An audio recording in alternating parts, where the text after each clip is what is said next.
Catástrofes espaciales.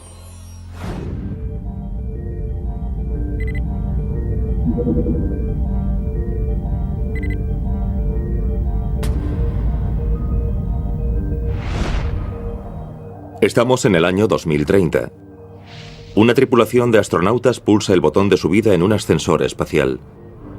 Los llevará hasta su nave espacial que los pondrá en órbita. Tienen suerte de no enfrentarse a los riesgos de la explosión controlada de un lanzamiento con cohetes.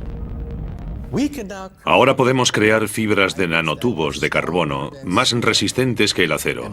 Y por increíble que parezca, son lo bastante fuertes para mantener flotando en el espacio un ascensor de este tipo que nos permitiría literalmente llegar al cielo.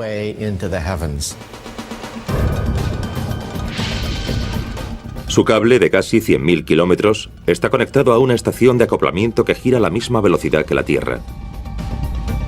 Al igual que un satélite en órbita geosincrónica, se mantiene sobre un punto determinado de la superficie. Un ascensor espacial sería el sueño de cualquier astronauta. Pero este sueño también puede convertirse en una pesadilla. El ascensor espacial tiene que estar anclado a la Tierra. Pero ¿qué ocurre si durante una tormenta, de repente, empiezan a romperse sus anclajes?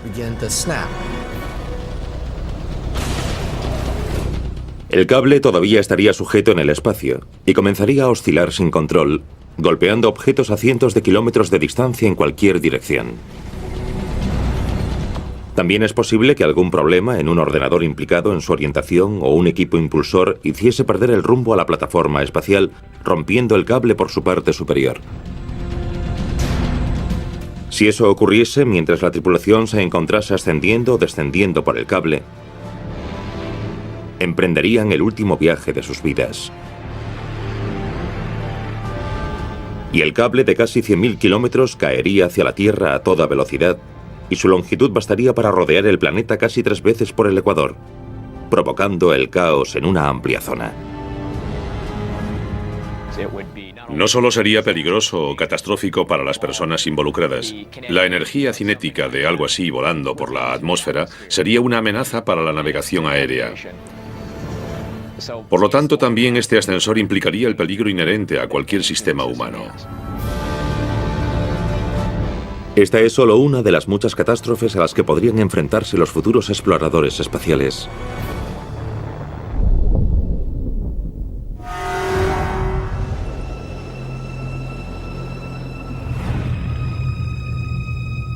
Vivir en el espacio también implicará graves peligros. Las colonias en la Luna o Marte se enfrentarán a amenazas procedentes de todas direcciones, especialmente desde el cielo, donde las variaciones repentinas de radiación pueden resultar letales.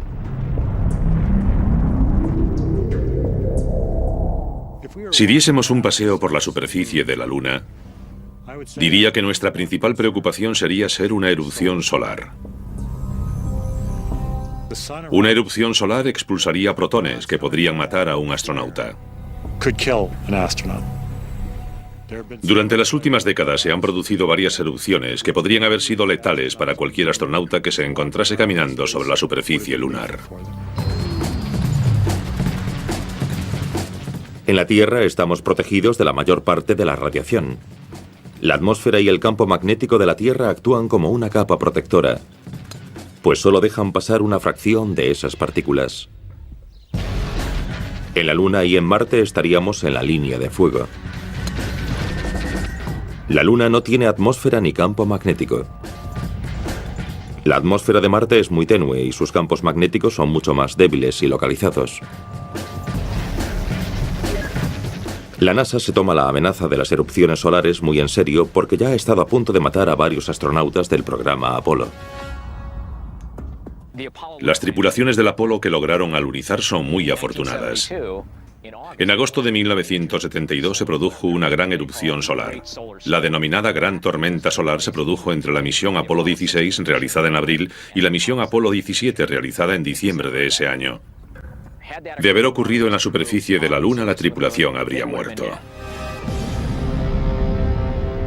Sus efectos habrían sido similares a los sufridos por algunas víctimas mortales de Hiroshima y Nagasaki, aquellas que no fallecieron por la explosión inicial, sino que se vieron afectadas por una dosis extrema de radiación en pocos segundos. Un astronauta atrapado en esa situación tendrá poco tiempo para reaccionar. Las partículas letales inundarían su cuerpo, matando todas las células del astronauta en unos instantes.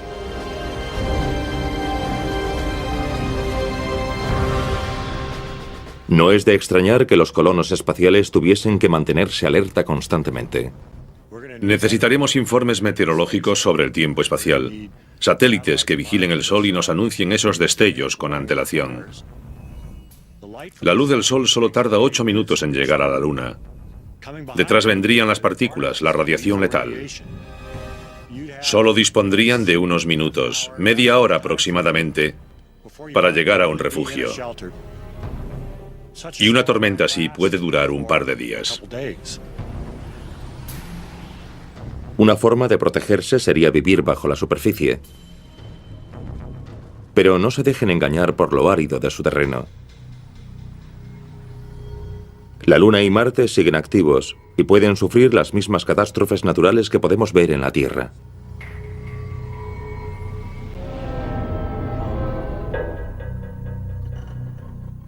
Estoy en el desierto de Mojave, en una cueva creada por una corriente de lava bajo 1 metro o 2 de rocas. Estar en una cueva subterránea puede ser una opción para habituarse a la Luna o a Marte. En la superficie de la Luna o de Marte hay radiación solar, radiación cósmica, y en Marte hay tormentas de polvo. Bajo la superficie estamos a salvo de esos peligros, pero existen otros. Imaginen estar en esta cueva durante un terremoto, con rocas cayendo y aplastándonos. Un temblor en la Luna o en Marte también podría amenazar una colonia situada sobre la superficie. La Luna y Marte no tienen placas tectónicas como las que causan la mayoría de los terremotos y las erupciones volcánicas en la Tierra, y tampoco hay indicios de volcanes activos. Sin embargo, la Luna y Marte sí tienen núcleos calientes. Por lo tanto, cuando la presión de ese calor asciende hacia la superficie, comienzan los temblores. Y donde hay terremotos, a menudo se produce otra catástrofe. Recientemente, hemos visto un deslizamiento del terreno de Marte. Fue captado con las cámaras orbitales. Así que sabemos que ese fenómeno ocurre. Y puede ser difícil de prevenir. Podríamos situar nuestra base en un lugar que pareciese seguro y años más tarde darnos cuenta de que existe un riesgo de deslizamientos del terreno. Los científicos todavía no saben con certeza qué desencadenó el deslizamiento de 2008 cerca del polo norte de Marte. Se produjo en una zona helada y los investigadores creen que el material desplazado era hielo en su mayor parte. El tipo de entorno en que se instalaría una colonia para aprovechar la conversión de hielo en agua potable.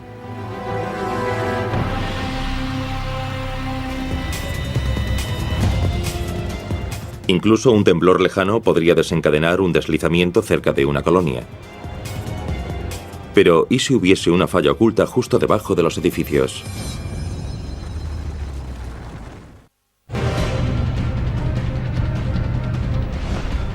En el futuro, los colonos espaciales que vivan en la Luna o Marte tendrán que hacer frente a numerosas amenazas, incluidas catástrofes naturales como temblores del terreno, lunamotos y martemotos. Su actividad no es la misma a la que estamos acostumbrados en la Tierra. Se trata de una actividad diferente y quizá inesperada que podría causarnos problemas.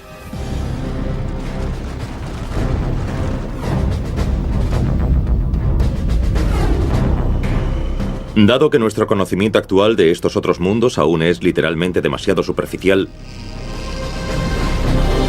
es posible que en el futuro situásemos una base justo sobre una falla sin percatarnos. Y puesto que siempre intentamos minimizar el peso de los materiales a trasladar por el espacio, los edificios de poco peso podrían resultar vulnerables, especialmente su capa exterior. Si algo le ocurre a esa capa protectora, tendremos un problema, y todo sucederá muy rápido, ya que los gases escaparán de ese hábitat. Habrá que disponer de un procedimiento eficaz y rápido para ponerse un traje espacial que permita soportar una descompresión así.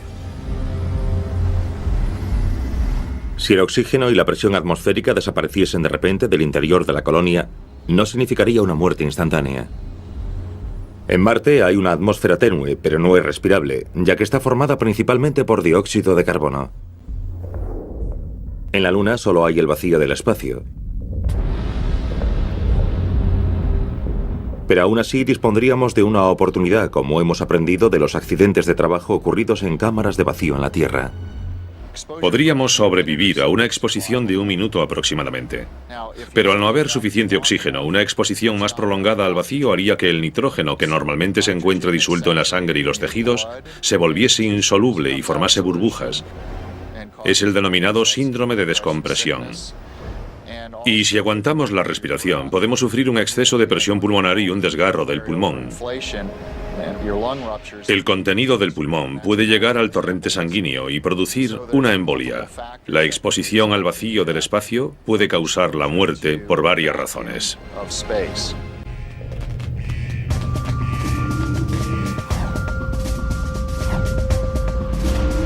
Además, nos enfrentaremos a temperaturas extremas. Las temperaturas en la Luna varían desde un máximo de 115 grados a una temperatura mínima de unos 150 grados bajo cero. Marte puede ser igual de frío,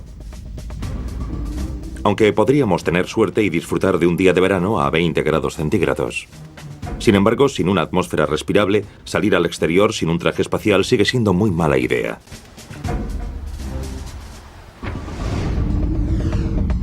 Otro factor que los colonos espaciales tendrán que tener en cuenta en la superficie serán los meteoritos. Los cráteres de la Luna lo dejan claro. Es un blanco fácil.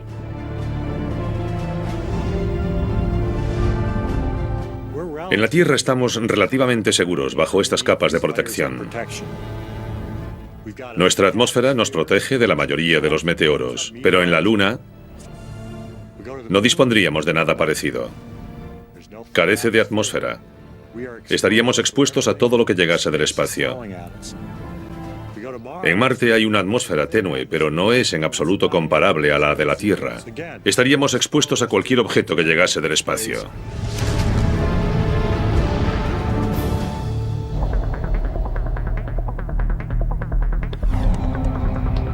Los ínfimos meteoros de solo un par de centímetros o una fracción de centímetro se denominan micrometeoroides.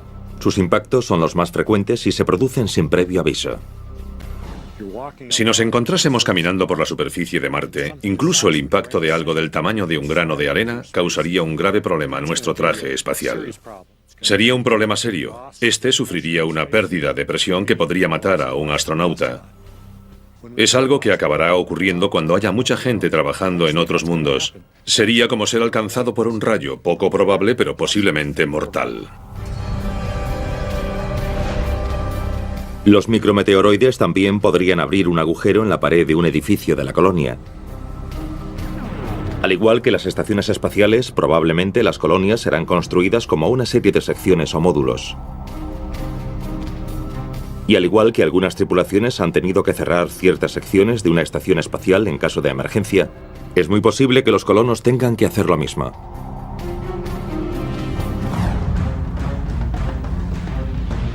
Con suerte, los meteoritos grandes podrán ser avistados para que los colonos sepan de su llegada. Sin embargo, una evacuación podría no ser la solución. Un impacto cercano provocaría una onda de choque mortal en kilómetros a la redonda. El impacto de un meteoro de 3 metros de ancho equivale a la explosión de 6 u 8.000 toneladas de TNT. Los restos que saliesen despedidos también podrían dañar los edificios de la colonia, haciendo imposible cualquier reparación. Y cualquier impacto, más o menos directo, prácticamente haría desaparecer cualquier vestigio de la presencia de los colonos.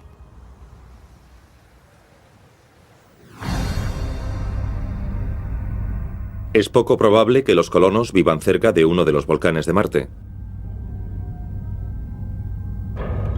Y la Luna probablemente no haya sufrido actividad volcánica en los últimos miles de millones de años. Sin embargo, incluso los restos de antiguos volcanes podrían causar problemas a las tripulaciones en sus vehículos. La Luna y Marte muestran evidencias de flujos volcánicos. Por lo tanto, es de esperar que nos encontremos cosas como esta, cuevas volcánicas. Imaginen cómo sería ir conduciendo por la superficie y encontrar inesperadamente algo así. Podría causarnos serios problemas. Podría averiar nuestro vehículo, acabar en el fondo de un pozo sin forma de salir. Peor aún, imaginen una de estas cuevas volcánicas con una fina capa de roca volcánica, con roca en su parte superior. Camina sobre ella y se derrumba. Pero no todas las catástrofes que podría sufrir una colonia serían tan espectaculares.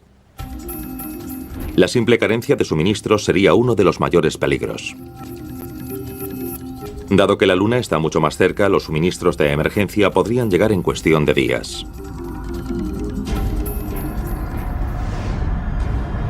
En Marte, la ayuda estaría a muchos meses o incluso años de distancia, dependiendo de la alineación de los planetas.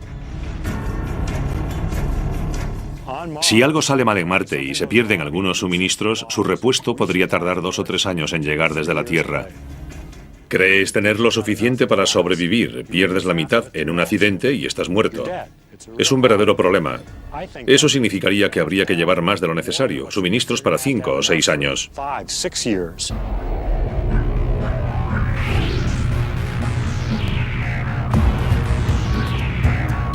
Vivir en el espacio mucho más cerca de nuestro planeta, en estaciones espaciales y en los vuelos de los transbordadores, ya nos ha mostrado muchos de los peligros del espacio. Y el fuego es el principal enemigo de cualquier tripulación espacial. El fuego es una gran amenaza porque las naves espaciales tienen niveles más elevados de oxígeno que la atmósfera. Concentraciones más altas a una mayor presión. Además, están repletas de equipos electrónicos que desprenden calor y a menudo producen chispas y arcos. Una mala combinación.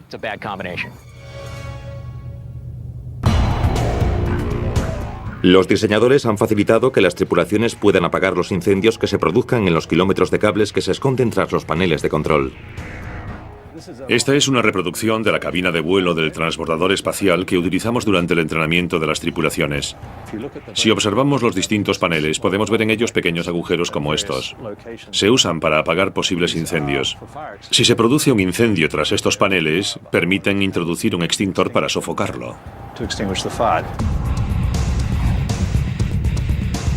Andrew Thomas sabe un par de cosas acerca del fuego en el espacio. Durante su estancia en la Estación Espacial Mir en 1998, se inició un incendio de repente. El humo entró de pronto en la cabina.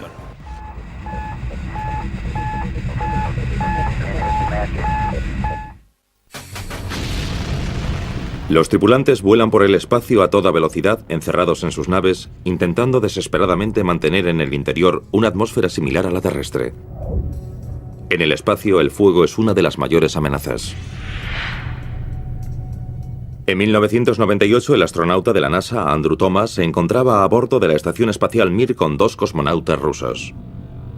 De repente se desató un incendio. Irónicamente, el fuego se inició durante la limpieza del purificador de aire, uno de los filtros diseñados para eliminar del entorno de la tripulación el dióxido de carbono exhalado y otras toxinas. Todo el humo entró de pronto en la cabina. De repente, la cabina de una de las secciones de la estación espacial se llenó de un humo espeso. Y todas las unidades de tratamiento de aire dispersaron ese humo por toda la nave. En aproximadamente 2 horas, toda la nave estaba completamente llena de humo. Tuvimos que esperar a que esas unidades eliminasen toda la contaminación. Hicieron falta unos 2 días. Y todos manifestamos síntomas por la toxicidad del entorno. Cuando hay tal cantidad de monóxido de carbono, se sufren náuseas, una sensación de confusión y dolores de cabeza por la falta de oxígeno. Es una sensación muy incómoda. Los peligros de un incendio en el espacio van más allá del hecho de no poder abrir una ventana o llamar a los bomberos. El fuego se comporta de manera diferente dentro de una nave espacial en gravedad cero. Aquí podemos ver las llamas de dos velas. La de abajo es una vela en gravedad normal. Podemos ver que la llama asciende porque experimenta un empuje que impulsa hacia arriba los gases calientes que hay alrededor de la llama. La fotografía superior muestra la misma vela, pero en un entorno sin gravedad. Instalando el módulo de combustión. El fuego comenzará en 13 segundos aproximadamente. Los gases calientes no ascienden y se produce una llama esférica. Encendido de la llama en el módulo de combustión 2. Por lo tanto, un detector de humo situado en el techo, como los que instalamos en la Tierra, no funciona en el espacio. Por el contrario, los detectores están situados junto a los pequeños dispositivos de succión que conducen el aire, el humo o cualquier otra toxina hacia el detector. Para averiguar los peligros que el fuego representa en el espacio, el equipo del profesor Fernández Pello realiza experimentos en el laboratorio de combustión de la Universidad de Berkeley en California y en aviones KC-135 durante breves periodos de gravedad cero. En teoría, los incendios en gravedad cero deberían ser menos intensos debido a que los gases calientes no se elevan, lo que significa que el aire fresco no es conducido hacia su base para seguir alimentando las llamas. Pero han descubierto que el entorno en el interior de una nave espacial es más peligroso. Los sistemas de aire acondicionado crean pequeñas corrientes de aire. Estas corrientes conducen aire fresco, en este caso combustible, hacia el fuego. Al mismo tiempo, el escaso flujo de aire y la falta de gravedad no eliminan el calor tan rápidamente como en la Tierra. ¿Y cuál es el resultado? Este tipo de fuego es más caliente y más peligroso que en gravedad normal. Y es probable que el riesgo de incendios aumente aún más dentro de las nuevas naves Ares y Orión que están siendo diseñadas para sustituir al transportador espacial. Han decidido reducir la presión y aumentar el oxígeno. Al hacerlo, reducen el tiempo de preparación que los astronautas necesitan para salir al exterior del vehículo.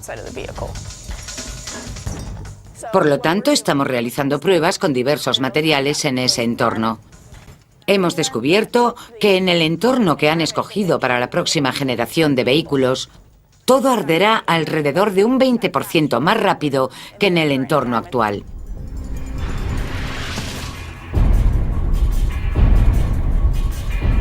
La combinación de una cantidad elevada de oxígeno y un escaso flujo de aire significa que todo puede incendiarse, incluso el metal. En el peor de los casos, la tripulación de una estación espacial no podrá extinguir rápidamente un incendio. Se extenderá demasiado rápido para poder aislarlo en un módulo determinado. Incluso si se pusiesen las máscaras de oxígeno de emergencia, el calor de las llamas probablemente los mataría. Y aunque lograsen sobrevivir de algún modo a las llamas, el sistema de filtrado estaría totalmente sobrecargado. Morirían por inhalación de humo entre una niebla tóxica. La mejor oportunidad de sobrevivir a un incendio fuera de control es abandonar la nave y regresar en un módulo de reentrada si hay alguno disponible. Esa fue la clave de la supervivencia de la tripulación del Apolo 13. 11 de abril de 1970. Los 3 hombres de la tripulación parten hacia el espacio. 2 días más tarde, en su ruta hacia la Luna, un tanque de oxígeno explota de repente. La explosión provoca una importante pérdida de oxígeno y daña el sistema eléctrico del módulo de servicio. La tripulación se ve obligada a vivir hacinada en la cápsula lunar. El del Apolo 13 es un caso clásico de un fallo que no te mata. Sucedió en el momento adecuado, cuando estaban de camino hacia la Luna, por lo que pudieron utilizar el módulo lunar como bote salvavidas y regresar a la Tierra. Si Lovell, Schweiger y Hayes hubiesen tenido el mismo problema después del alunizaje, durante su regreso a la Tierra, sin duda habrían muerto.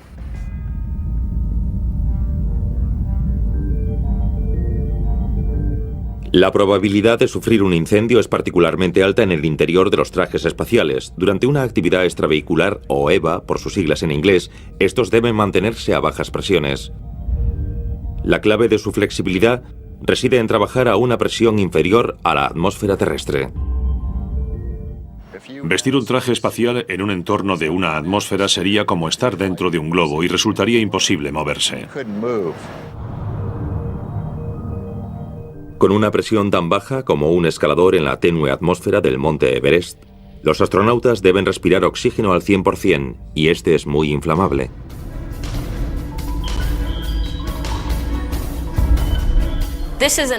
Este es el brazo de un traje espacial.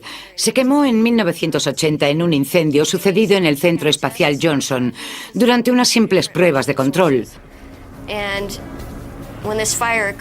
Cuando se produjo el incendio, todos se quedaron de piedra. Había gente cerca y al día siguiente estaba previsto que alguien vistiese el traje durante otra prueba. El incendio podría haber resultado fatal. Aún así, el traje valía en aquel momento $3.100.000 y la NASA tuvo que invertir $20 millones para rediseñar el traje. Cualquier actividad extravehicular es peligrosa por muchas otras razones. De hecho, el primer paseo espacial de la historia casi terminó en catástrofe. En 1965, Alexei Leonov realizó el primer paseo espacial de la historia. Sin embargo, con las prisas por alcanzar semejante logro espacial y por tanto vencer a los americanos, los soviéticos hicieron algunos recortes en la seguridad del cosmonauta y se hinchó como el hombre de Michelin. El traje se volvió rígido. No pudo soportar la diferencia de presión entre la atmósfera respirable del interior y el vacío del espacio. El problema fue que la cápsula de la nave Soyuz en la que volaba era muy pequeña y su escotilla era aún más pequeña. Al final decidió dejar salir un poco de aire para desinflar el traje lo suficiente para poder pasar por la escotilla, pero aún hoy sigue afirmando que no estaba seguro de poder lograrlo. Un astronauta que, como Leonov, tenga que disminuir la presión para poder maniobrar en su traje, se encuentra en la misma situación que un buceador que asciende desde aguas profundas con demasiada rapidez. Se forman burbujas de nitrógeno en el torrente sanguíneo y no es algo simplemente doloroso, puede matarte. Y durante las actividades extravehiculares, algo tan simple como un cierre mal apretado o el fallo de un propulsor de emergencia también pueden desencadenar una catástrofe. Estar en el exterior de una nave espacial durante una actividad extravehicular es lo más peligroso para un astronauta en órbita. Un movimiento en falso puede ser mortal, especialmente si eso te aleja de la nave. En una de las estaciones espaciales rusas, hubo un caso en que uno de los miembros de la tripulación no estaba sujeto. Se encontraba en el compartimento de despresurización observando a los otros tripulantes. Poco a poco comenzó a alejarse hasta que otro cosmonauta lo vio y pudo sujetarlo. En el espacio es muy difícil sujetar a alguien. Sin un sistema de propulsión adecuado para volver sería algo muy serio. Sería como perderse en el océano. Incluso con un sistema de propulsión, este puede fallar o agotarse antes de que el astronauta logre ponerse a salvo. El astronauta simplemente se alejaría flotando por el espacio. La Estación Espacial Internacional no podría seguir a una persona. Y si el transportador estuviese acoplado, se tardaría demasiado tiempo en desacoplarlo y preparar un rescate. En este escenario de pesadilla, el astronauta posiblemente dispondría de oxígeno para varias horas hasta finalmente fallecer. Mientras el traje esté intacto, la presión no será un problema. O se agotaría el oxígeno o dejaría de funcionar el sistema que elimina el dióxido de carbono exhalado. En cualquier caso, el astronauta se asfixiaría y seguiría flotando por el vacío del espacio.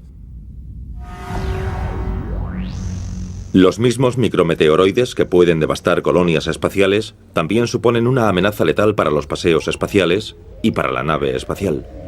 Además, en una órbita terrestre baja, estas pequeñas rocas tienen compañía, la basura o chatarra espacial, y todo ello vuela a una velocidad superior a los 35.000 km por hora. A tales velocidades, objetos de menos de 2 centímetros de ancho pueden resultar mortales. Un micrometeoroide volando por el espacio es muy similar a una pelota de golf volando por el aire. Pero existen algunas diferencias. Un micrometeoroide es mucho más pequeño y dado que viaja a una velocidad enorme, su impacto es mucho más destructivo. Si un micrometeoroide choca con tu traje espacial, hará un agujero en él. No podrás repararlo o solucionar el problema. A menos que tengas a otro astronauta cerca, morirás. El aire que respiras se escapará con bastante rapidez. Tu sangre hervirá y todo habrá terminado. Pero, ¿qué hace que la sangre hierva? En el espacio, que la sangre hierva no tiene relación con el calor, sino con la súbita falta de presión atmosférica. En realidad no es cierto que la sangre hierva. Los fluidos corporales pasan del estado líquido al estado gaseoso. Hay muchas historias sobre lo que le sucede a una persona sin protección en el espacio exterior. Esta es la realidad. A medida que el vacío del espacio llena el traje dañado de los astronautas, las partes líquidas de la lengua y los ojos comienzan a burbujear. Lo mismo ocurre con la saliva, los fluidos internos y la sangre. Conforme la sangre se convierte en gas, el oxígeno ya no llega al cerebro o a cualquier otro lugar. El cerebro queda inactivo en aproximadamente 15 segundos, dejando a la víctima inconsciente. Poco después mueren las demás células del cuerpo. Las temperaturas extremas también pueden afectarnos, ya que las zonas del espacio iluminadas por el sol alcanzan los 121 grados y las zonas en sombra los 150 grados bajo cero. Pero, ¿qué clase de agujero es demasiado grande para un traje espacial? Disponemos de una cantidad muy pequeña de material para detener una partícula que llega a 7 kilómetros por segundo. Podemos ver el orificio de entrada del experimento y todas las capas que logra atravesar. La última es una capa de retención de presión. Es un agujero de 2 a 3 milímetros. Uno de 4 milímetros en este tipo de tejido resultaría catastrófico. Afortunadamente nadie ha sufrido aún este problema en el espacio. Los impactos también pueden causar problemas menos evidentes. Por tanto, la NASA no repara en gastos para simular en la Tierra diferentes tipos de daños causados por micrometeoroides. Los investigadores que trabajan en el área de hipervelocidad de los laboratorios de pruebas de White Sands en Nuevo México crean impactos utilizando disparadores de gas de hidrógeno comprimido. Sin duda se trata de instrumentos potentes, pues pueden disparar objetos a 30.500 km por hora a partes concretas de la lanzadera y la estación espaciales para evaluar los daños. A esa velocidad podríamos ir de Los Ángeles a Nueva York en unos 8 minutos.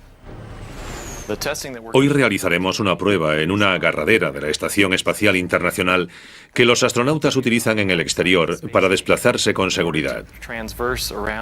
Varios astronautas han sufrido cortes graves en sus guantes, y esto preocupa mucho a la NASA, porque en los diseños para la estación espacial hay que eliminar cuidadosamente cualquier arista afilada que pueda enganchar el traje espacial del astronauta, crear un agujero y poner fin a una misión.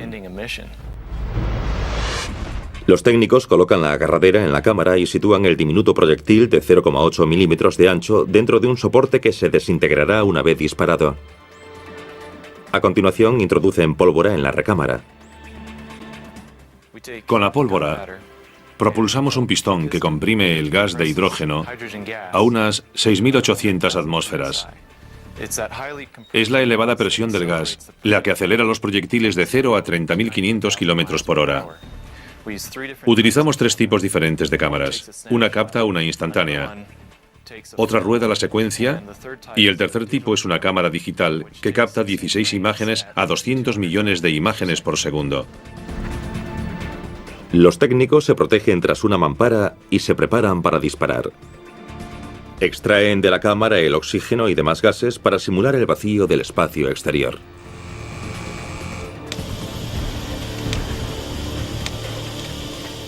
Es el momento de la verdad. ¿Qué daños habrá causado este micrometeoroide simulado?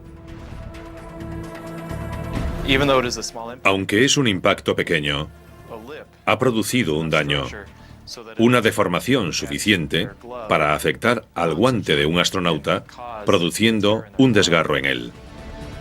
Si un proyectil de solo 0,8 milímetros de ancho puede causar un daño así, Intenten imaginar lo que puede hacer un objeto más grande. En los laboratorios de pruebas de la NASA en White Sands, Nuevo México, los investigadores cargan disparadores enormes con proyectiles pequeños. Estos simulan micrometeoroides y chatarra espacial.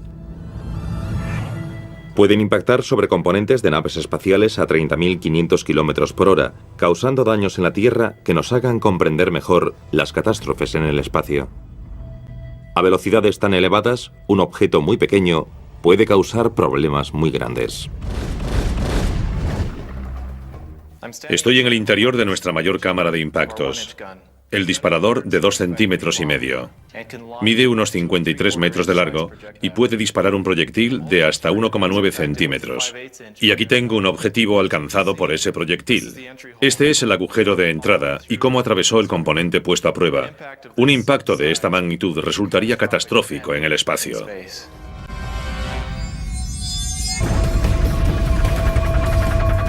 La tripulación de la Estación Espacial Internacional solo lograría sobrevivir si se pusiesen las máscaras de respiración de emergencia y se dirigiesen a la cápsula de reentrada. Un objeto de menos de 2,5 centímetros de ancho los habría obligado a abandonar esta estructura de miles de millones de dólares. Casos así son la razón por la cual las tripulaciones añaden constantemente capas protectoras adicionales al exterior de la estación espacial. En otro tipo de colisiones espaciales solo podemos culparnos a nosotros mismos. En 1997, un cosmonauta ruso tuvo problemas para guiar una nave de carga no tripulada a su punto de acoplamiento con la Estación Espacial Mir. Sabemos que el 70% de los accidentes de la navegación aérea se deben a fallos humanos. Por lo tanto, no resulta sorprendente que el hombre sea en gran medida responsable de los accidentes y percances en el espacio. Con respecto a la colisión de la Mir, un miembro de la tripulación se quejó de no estar capacitado para realizar esa operación, pero el equipo de control en tierra le dijo: "Tienes que hacerlo de todos modos". El golpe que se produjo causó una fuga en la cabina que empezó a perder presión. A continuación, la estación espacial comenzó a temblar. Sus partes parecían bolas de billar, una chocaba con otra y hacía que se moviese. Por lo tanto, incluso una operación menor como controlar ese encuentro y el acoplamiento pudo haber tenido consecuencias catastróficas. Pero las catástrofes que han ocurrido en el espacio no se pueden comparar a las ocurridas durante la salida al espacio y el regreso. Hay un dicho que afirma que los primeros y los últimos 80 kilómetros son los más peligrosos de cualquier misión. La catástrofe del lanzamiento del Challenger en 1986 y la tragedia de la reentrada del Columbia en 2003 no dejan lugar a dudas. Pero si esperamos viajar más allá de nuestro sistema solar algún día, necesitaremos superar la tecnología actual de nuestros cohetes. Una posibilidad que resulta tan emocionante como aterradora es el llamado motor de antimateria. En el interior de los inmensos aceleradores de partículas, los científicos han creado cantidades diminutas de antimateria, que está formada por átomos con la carga contraria a la de los átomos normales. Por lo tanto, en la antimateria los electrones son positivos y los protones son negativos. Cuando la materia y la antimateria entran en contacto, se aniquilan entre sí, liberando cantidades enormes de energía. Los motores de antimateria convierten el 100% de la materia en energía. Una bomba atómica solo convierte un 1%. Solo un 1% de la masa de una bomba atómica se convierte en energía. Un motor de antimateria convertiría en energía casi un 100% de la masa. Debería ser el sistema de propulsión del próximo siglo. Pero hay un problema. Una cucharadita de antimateria podría propulsarnos más allá del sistema solar. Pero esa misma cucharadita también tiene el poder de destruir una ciudad entera. Y cuando una nave llega al espacio, los accidentes más simples pueden significar súbitamente la diferencia entre la vida y la muerte. A medida que emprendamos viajes hasta Marte y más allá, los trayectos durarán varios años, y las probabilidades de no poder regresar del espacio serán mucho mayores. Por ejemplo, ¿qué ocurriría si durante un vuelo a Marte un micrometeoroide perforase un tanque de oxígeno? ¿Qué pasaría si se agotase la reserva de aire? No podríamos hacer nada, salvo morir. Muchos pasan por alto otra posible fuente de catástrofes que podrían producirse especialmente en viajes de varios años de duración. A veces nos olvidamos de pensar en los propios astronautas. Alguien encerrado en el pequeño espacio de una cápsula durante un año entero en un viaje a Marte o varios años en un viaje a otras regiones del espacio puede volverse loco. Puede sufrir claustrofobia. El tipo de alado podría ponerte realmente de los nervios y querrías estrangularlo después de un cierto tiempo. Sabemos que los miembros de alguna tripulación han tenido problemas para llevarse bien y que las consecuencias podrían haber sido peligrosas. En los años 70 hubo al menos una tripulación soviética de la estación espacial cuyos miembros no se llevaban demasiado bien y, según parece, tuvieron una pelea a puñetazos. Las tensiones acabarán por manifestarse en las misiones de larga duración. El que piense que no será así se está engañando a sí mismo.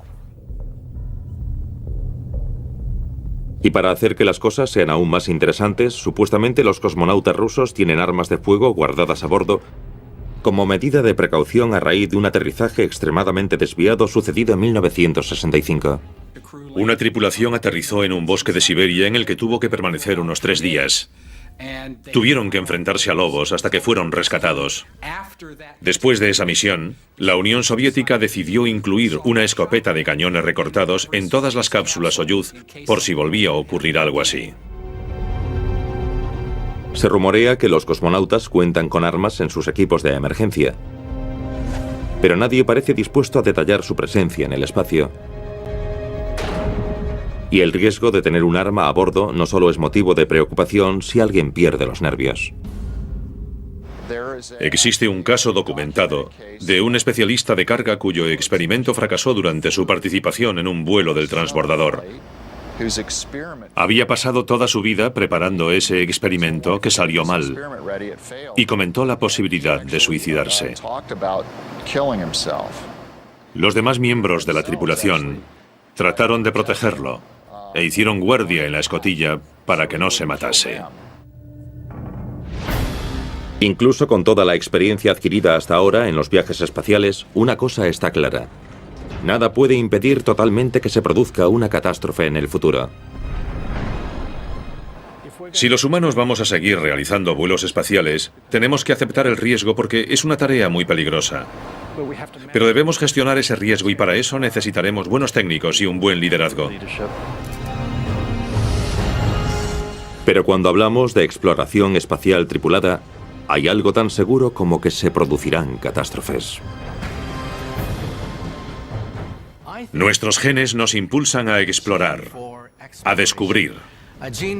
No solo es bueno para nuestra evolución, ya que nos permite encontrar nuevas vías para reproducirnos y colonizar. Creo que querer saber lo que hay ahí fuera también forma parte del espíritu humano.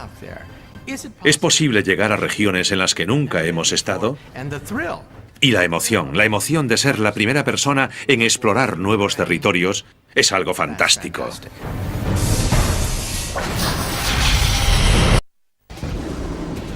En el espacio